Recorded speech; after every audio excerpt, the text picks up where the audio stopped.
रंग में पूरी तरह से रंगे नजर आ रहे हैं। जम्मू कश्मीर के बारामूला में 2.5 किलोमीटर लंबे तिरंगे के साथ तिरंगा यात्रा यहां पर निकाली गई, जिसकी तस्वीर इस वक्त आप देख रहे हैं। वहीं हैदराबाद में सीआरपीएफ के जवानों ने भी तिरंगा रैली निकाली और जोश से लबरेज ये तस्वीरें जहां श्रीनगर से भी आई, बेहद मनमोहक तस्वीर देखिए। पूरा शहर आपको तिरंगे की रोशनी से लबालब सराबोर भक्ति से नजर आएगा।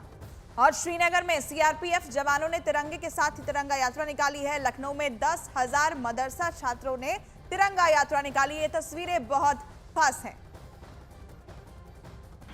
लखनऊ में 10,000 अल्पसंख्यक बच्चे इस वक्त तिरंगा यात्रा निकाल रहे हैं। दरअसल ये सभी बच्चे मदरसा में पढ़ने वाले स्टूडेंट हैं। मैं आपको तस्वीरें दिखाऊं तो यहाँ पर देखिए किस तरीके से मदरसा हनफिया यहाँ पर आप देख पा रहे हैं लिखा हुआ है और तमाम चीज़ें। और यहाँ पर देखिए ये मदरसे के सभी स्टूडेंट्स हैं। और पूरी तैयारी आप लोगों ने कितने दिन से कर रहे थे इस तिरंगे यात्रा की? ये तैयारी तकरीबन 1 हफ्ते से चल रही है और आज 15 अगस्त से एक दिन पहले 14 अगस्त को लखनऊ के मदारिस के असातिज़ा, तलबा, अध्यापक और छात्रों का ये तिरंगा यात्रा आज निकाला गया है जश्न आज़ादी की खुशी में। जश्न आज़ादी की खुशी में आप प्रैक्टिस भी कर रहे थे इसका? जी, प्रैक्टिस चल रही थी 1 हफ्ते से। 1 हफ्ते से प्रैक्टिस चल रही है। 1 हफ्ते से इसकी प्रैक्टिस चल रही थी जी। तो देखिए मदरसे की ये सभी स्टूडेंट्स हैं और 1 सप्ताह से इनकी ये प्रैक्टिस तिरंगा यात्रा की चल रही थी। तकरीबन 10,000 मदरसे के स्टूडेंट यहाँ पर हैं जो लगातार तिरंगा यात्रा यहाँ पर निकाल रहे हैं। वीडियो जर्नलिस्ट प्रदीप प्रधान के साथ अमित कुमार सिंह, न्यूज़ 18 इंडिया, लखनऊ।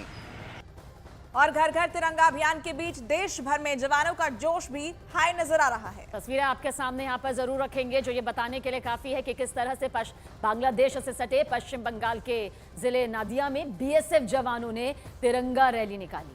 तो वहीं लद्दाख के लेह में भी जवानों का जोश तिरंगे के साथ हाई नजर आया। तो हिमाचल के शिमला की तस्वीर भी आपके सामने, जहां जवानों ने तिरंगे के साथ में कुछ इस तरह से शानदार तिरंगा रैली निकाली। और हर घर तिरंगा अभियान की शुरुआत साल 2022 में प्रधानमंत्री नरेंद्र मोदी ने शुरू की थी और 2 साल के भीतर इस अभियान ने देश में महिलाओं के लिए रोजगार के नए अवसर खोल दिए हैं। जहां पहली बार प्रधानमंत्री नरेंद्र मोदी ने इस अभियान की शुरुआत की थी और इस अभियान की वजह से 2 साल के अंदर ही देश में तिरंगे की डिमांड कई गुना बढ़ गई। और तिरंगे की जो डिमांड बढ़ी उसे आज पूरा कर रही हैं देश की महिलाओं के नेतृत्व में देश के अलग अलग शहरों में तिरंगे से जुड़े एक नए उद्योग की शुरुआत हुई। कई स्वयंसेवा समूह भी अब तिरंगा बनाने के काम में बहुत तेजी से जुटे हुए हैं। हर घर तिरंगा अभियान की वजह से तिरंगे की जो डिमांड बढ़ गई है उसे देश की महिला शक्ति ही पूरा कर रही है।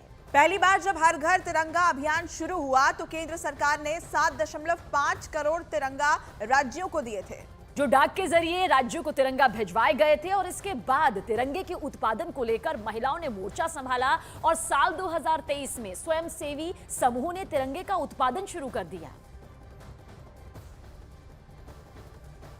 आज़ादी का अमृत महोत्सव एक बड़ा अनोखा कार्यक्रम था और ऐसे कार्यक्रम की जो विजनिंग है, जो परिकल्पना है, वो केवल एक स्वप्न दृष्टा जो लीडर होता है, एक विजनरी लीडर होता है, वही कर सकता है। प्रधानमंत्री जी ने अपनी आगे की मीटिंग में यही कहा कि भाई आपको ऐसे प्रतीक लेने इस देश के जिससे लोगों का स्वाभाविक जुड़ाव हो। तिरंगे का उन्होंने उदाहरण दिया था, मिट्टी का उदाहरण दिया था। ये सब उनके दिमाग से ये निकली हुई ये सारी योजनाएं हैं कि अगर इस प्रकार के कार्यक्रम को आपको सफल बनाना है और 140 करोड़ भारतीयों को इस भावना से जोड़ना है कि उनके लिए देश सर्वोपरि है, तो देश के कुछ ऐसे प्रतीक आपको चिन्हित करने होंगे जिनसे लोग बाग आइडेंटिफाई बिल्कुल आसानी से कर सकें।